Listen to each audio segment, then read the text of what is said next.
My PhD thesis on families of Irish American, Italian American, old American families, and emotionally disturbed children. So when I started out in Japan, I first started to study mental health of children. But then one day, one of my Japanese families said, you know, there's a difference between salarymen and other families. And that lit up a light. That's really interesting. It's a sort of openness to the big ideas. The new middle class did not mean they just got rich. It meant that the structure of those families' life when they worked for a big organization was very different from the independent business people. So as a whole structure became a new topic. So on the way to Japan, I visited, my wife and I had never traveled abroad. So we wanted to see the world. So in those days you could get an airplane ticket and stop in every country. And when I went to England, this is 1958, there were still many rubbles on the street from World War II bombing. And Japan was already cleaned up. It was very poor. Even the main streets of Tokyo, to me, were like alleys. But they were working very hard. I knew some of the facts, but I never thought about what's the big picture. I think the big picture is going from a structure where you had clans in Japan to a broader administrative structure.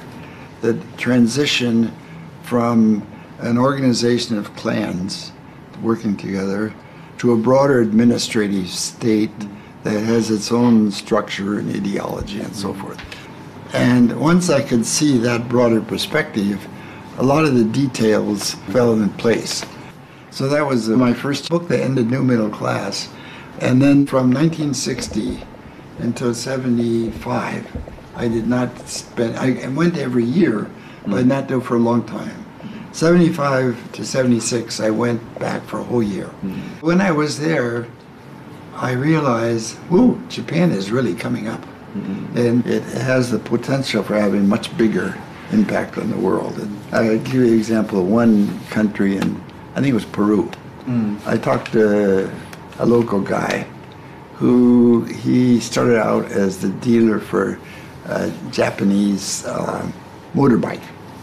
He was so amazed at how rational the Japanese were, how hard they worked, and how they maintained quality, that he learned how to do modern quality, and he influenced some other people. That's when I began writing Japan as #1. So maybe I hadn't thought about it this way. If I say, what's my pattern of picking a big thing? It's I start from, you know, what is interesting, and then I say, oh, here's a big picture, and it's a kind of a new thing. I guess that maybe is my secret, that I keep thinking intellectually, and then I say, what is the big picture, and how does it fit together?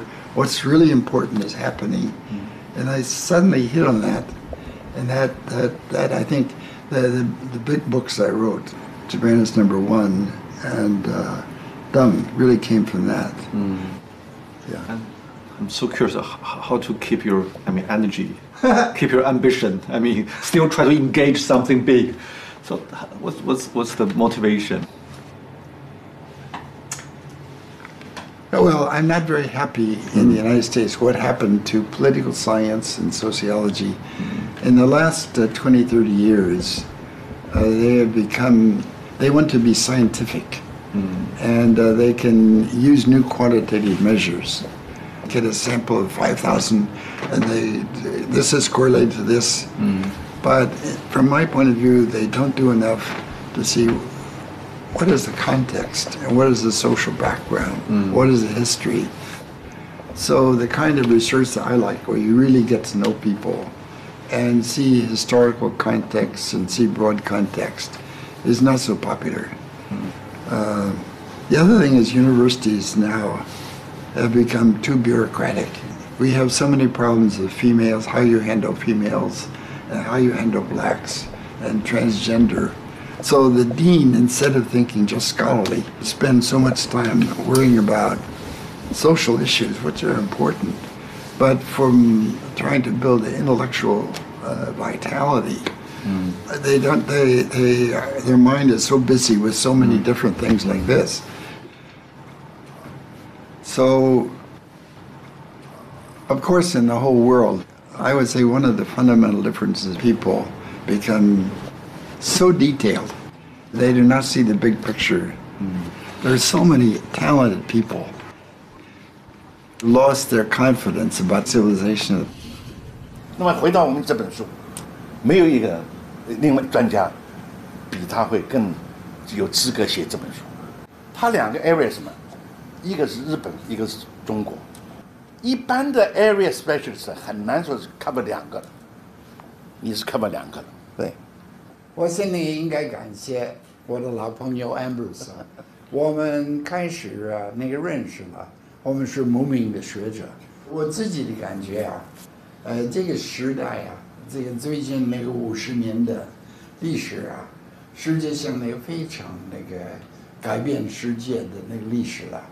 我们的运气非常好，看到这么大的变化，所以能学习，有机会学习。我觉得一个学者之道，也可以说学者之道，对，应该把那个实事求是，应该把那个客观的分析，写实际的情况，让人多了解，那是我们的工作的目标，这也是我的责任。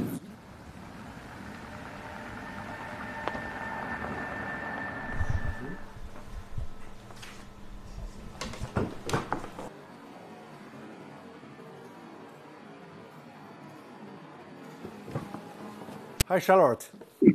Good to see you. 1.5 years ago, I met Mr. Vogel in Hong Kong. We have an arrangement to meet in Boston, but sorry for your big loss. Sorry. Yeah, Mr. Vogel, he told me in Hong Kong, Charlotte is so smart. he said lots of good words about you. I'm curious because we talk about Mr. Vogel's books, thoughts. He was so energetic. From your perspective, what propelled him to do so much? Well, I think it's very interesting what happened. He was, according to him, I wasn't there, but he achieved very well. He went through high school in 3 years. He went through college in 3 years. He took courses during the summer. I mean, he had his master's degree, I think, at 20, something like that. But he didn't have to kill himself. He was a good scholar. It was relatively easy. He could lead a fuller life. And I think what might have kind of kicked him into high gear was when he came back from Japan, he had a job offer from Columbia. And so he and his wife decided sell the house and, think about moving to New York. So he came up to Harvard, so went through the process of selling the house, and dropped in on one of his former professors, John Pelzel. And they chatted, and it turned out that Harvard, and actually several other major universities around the country, had just been given the mission to develop a whole new generation of China scholars. We had just gone through the McCarthy period of purging. Purging is probably too strong a word, but casting suspicion on a lot of older scholars who had studied China. Maybe they were communist leaning. And so once that was over, there was a decision made to start generating a whole new cohort of scholars to study China. And Pelzel said to Ezra, would you like to do China? Ezra had never taken a China course, didn't speak Chinese. Chinese is nothing like Japanese. I mean, a lot of Americans think, you just go from one to the other. I mean, as you know, they are totally different. And Ezra said, wow, China. He said he might be interested. So Pelzel got on the phone, called Fairbank, and said, Ezra might be interested in this. This is all happening in the space of a long weekend. So Fairbank came over. He thought Ezra was a good candidate, and Ezra had to explain, actually, I have to tell Columbia by the end of this weekend whether or not I'm going to accept that job. So they said, okay, you can have the Harvard job. And I think that was when he really started to feel burdened, that he was going to have to really work like mad to justify that appointment. I mean, he was so glad to have the opportunity to be involved in a great change. And he was panicked about having to appear as a China expert on the basis of a 3-year fellowship out of the blue. You know, it was this constant need to prove himself worthy of that trust that kept him going. I mean, we knew he was a workaholic. Who doesn't know that? He was just very, very conscientious. From a spouse and kids' point of view, more conscientious than we would have liked. And this was shortly after Ezra had died. And all kinds of people were saying, you know, how much Ezra meant to him. I mean, professional people, former students, people who had been fellows at Harvard, this kind of thing, who had just met him. And so I asked the kids, how do you feel when you hear all of these people praising your father? And I didn't even give them a chance to answer. I said, I'll tell you how I feel. I feel annoyed. And they burst out laughing because they felt exactly the same way. Why is he giving all of these people all of this time when we feel he's giving them our time? 在这儿啊，好了。Okay. Thank you. Do you visit Japan often, or Often. You do? Yeah. Whereabouts in Japan do you go? Tokyo, Kyoto, Kokushima, Okinawa, many places. Because we are doing a documentary about Japan history, about the Meiji Restoration. Oh, you're doing a documentary? Yeah. So I interviewed many people there. Oh. I also went to some very old hotel. I mean, the Taisho period and the late Meiji period. A small house. They told me when the early 20th century, some Chinese students stay here. Oh. So you have a very interesting job. Which university do you visit? Which university? When you talk about your career, it seems very rational, something very practical. What's your irrational part? My irrational part? My desk is a little bit of a mess. I'm not organized, and my old papers are a terrible mess. And my wife keeps telling me, clean up your mess. She's a very good wife for me because she's smart, she understands, but she treats me like an ordinary person. She doesn't treat me like a famous person. What does the fame mean to you? I mean, 1979, especially that year, suddenly you become so famous in both in... Actually, it turned out to be kind of fun because I was famous. I met all kinds of interesting people. But the first time I became famous, I was 49. It was too late to change. You wish it happened in 29? No. It's better it didn't happen because then I might be a different person. But I don't think I acted like a famous person so much because all my life, my basic image, my friendship, everything had nothing to do with fame. I don't have any special talent. In Japan, I think one advantage is I lived a natural life. So I think when I talk to Japanese, they feel very comfortable because it's not a classroom Japanese. It's daily life, I learn from daily life. And to some extent, China is the same way. I tried to talk in a way that people actually talk to each other. So it was not always the best classroom language, and maybe some mistakes, but it communicates, and 有人情味儿.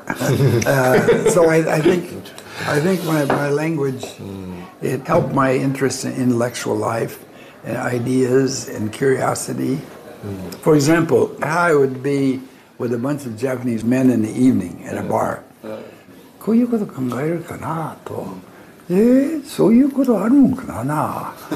Could it be such a thing? And oh yeah, it's kind of a questioning style, and in a way, it's more modest.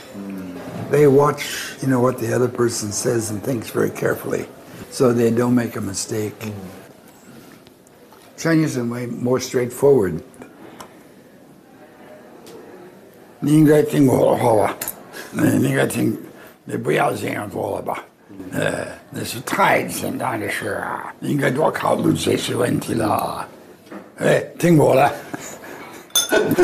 More of a power. I mean, it was kind of an interesting, at Harvard we have the young scholars, we would have a lunchroom. And somebody would say, oh, yeah, well, that's one way. Here's another way of looking at it. He enjoyed intellectual playfulness of ideas. But I felt getting to know people and talking to them was much more important. That also made me a little more skeptical about documents. Because some historians, they look at documents and say, well, was it in the document? But I realized that even in writing a document, you don't get the whole story. The document does not tell everything. And sometimes the documents have some purpose. So that sometimes talking to people, maybe it's not as precise and not as accurate, but sometimes it can be deeper and you understand why the documents. So I kept learning from talking to people a lot, yeah. So it was very important, yeah. And in your book, you seldom show your scholar side. I mean, very straightforward and focus on the facts and yeah, why? Well, I think that's to what I'm trying to do is not so important. I grew up in a small town. Most of my high school friends did not go to college. Some went to college. When I was writing, I would try to think, what can those guys understand? And always try to have stories, because in the United States, people, they didn't care so much about other people's point of view. If you say, I don't particularly like bar, but if it's Americans at a bar, hey, what you think, man? Don't think of it that way, yeah. Let's think of it this way, yeah. Let's have another drink. That guy is crazy, man. He doesn't know what he's doing. Yeah.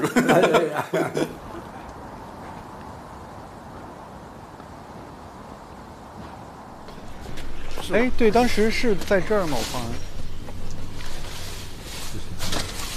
没上班，为什么带人喜欢锁门呢？真是不明白。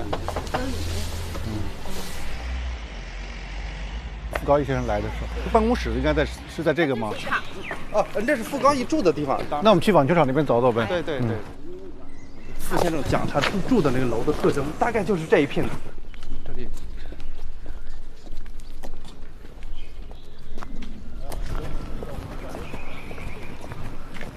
他那房子已经拆了是吧？等于是。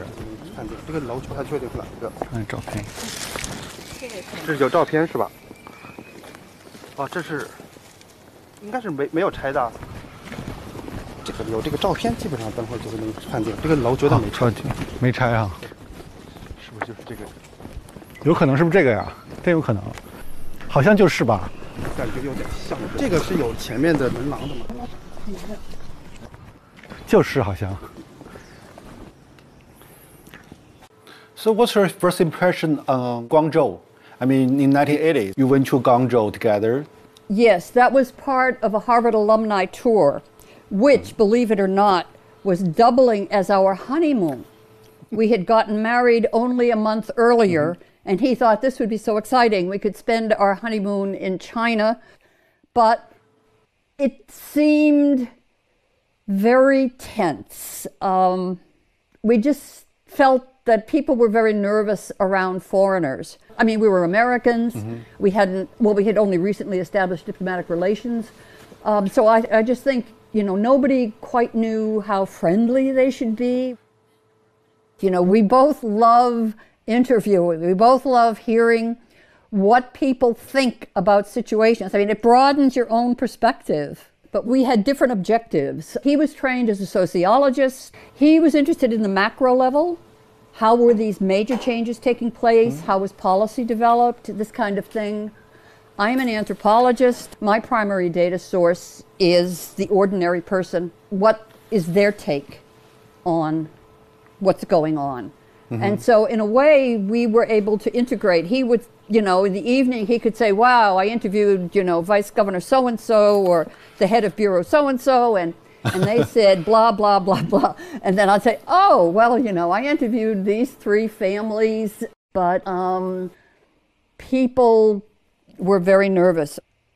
He was never a person who, was celebrity conscious, but he began to realize that he had access that a lot of other scholars do not have. And he did want to use that to benefit everybody, not just the United States, but specifically to promote good relations between the US and China.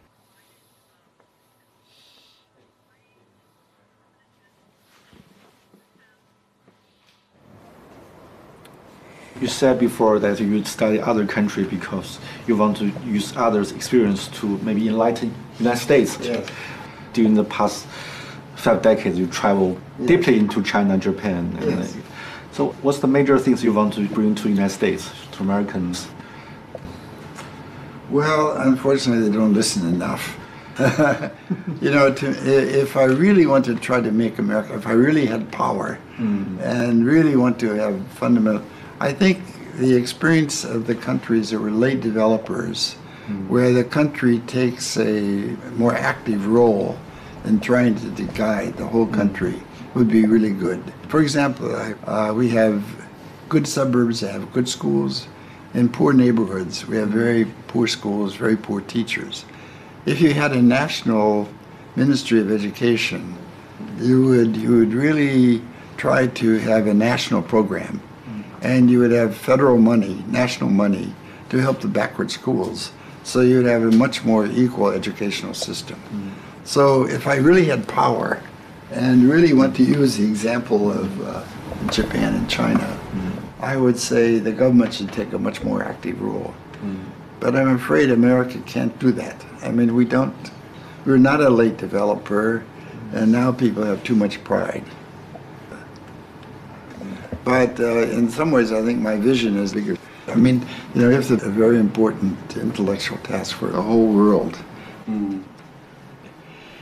The grand vision, like Toynbee in the West had a big grand vision, and maybe some earlier period had a grander vision.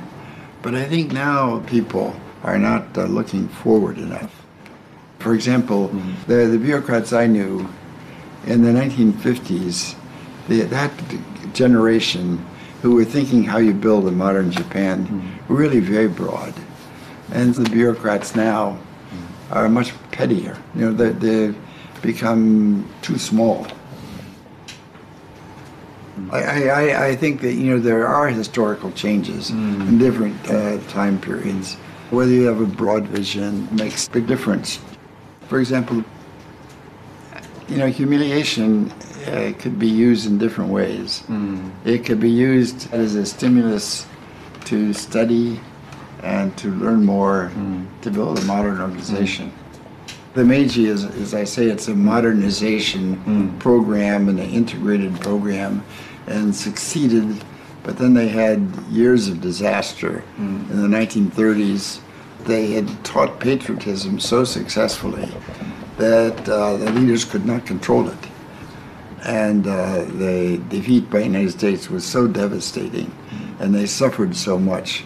And then they had to revise, and now they have to accept a new role in the world. I mean, in a way, it's not so glorious. Japan must accept China as #1 in Asia, and America is a much greater, bigger country. They can be a modern country, but it's not so exciting. How to adjust to this new world. They don't have a clear vision. I think in China also, China is new powerful, and they have not yet become comfortable with their power. Now when they go to many other countries, some of the instinct is, look, we're the big shot, please listen to us. There are some people like that, and some other people say, now to get along as we expand, we cannot be too proud. That is a good way. But my impression is that they use a lot of slogans, but they haven't tried to be systematic. They did not have an overall systematic plan about learning from the world in every single area.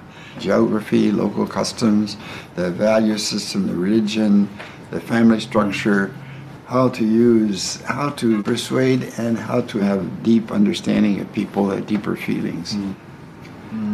For example, in the United States, propaganda is not a good way to persuade Americans. In the long run, this will not succeed very well.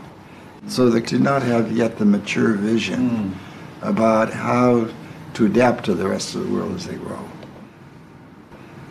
From American point of view, I think after World War II, in a way, it was kind of a peak. We were the one great country in the world with modern industry. And now China will surpass America in some places.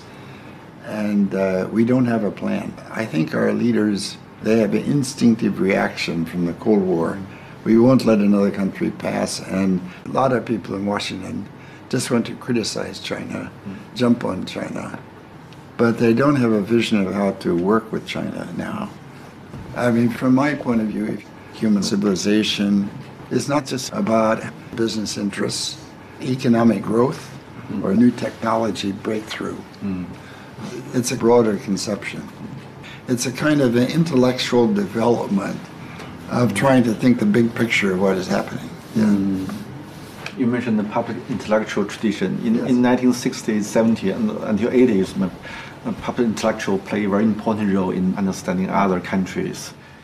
Now it become more marginal. There is a deeper problem. I mean, comparing with the older generation, people think not curious about different behavior, mentality of others, civilization. We are very self-centered. From your perspective, how to deal with? I don't know the answer. I wish I knew. I think it has to do with the new connection between communication and so forth.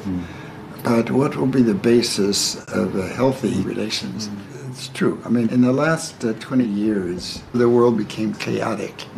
And out of the chaos, people went off in different directions, so I don't know that answer. But I think what I can do, and maybe have some impact, I hope, is how to deal with China. And there's some things Americans may not like about what's going on in China. But you have to be realistic. After all, China is going to be strong. And there are a lot of good Chinese people you can work with. If John King Fairbank alive, what would he do? In a way, he did not have such a broad goal as I do. He wanted to have better relations with China, but his vision was more in terms of the field of Chinese studies. I would say one of the fundamental differences with Fairbank and me is he was elitist. He was from higher class than I, and he went to Oxford and Rhodes Scholar and so forth. And I was more a 普通人, you know. My father was a small Jewish merchant, and I worked in the store. And my father had very good attitude of trying to get along with everybody and to become very familiar and very friendly. It was a town of about 10,000, and the small college, Ohio Wesleyan, which is a Methodist town, maybe partly because it was a religious town,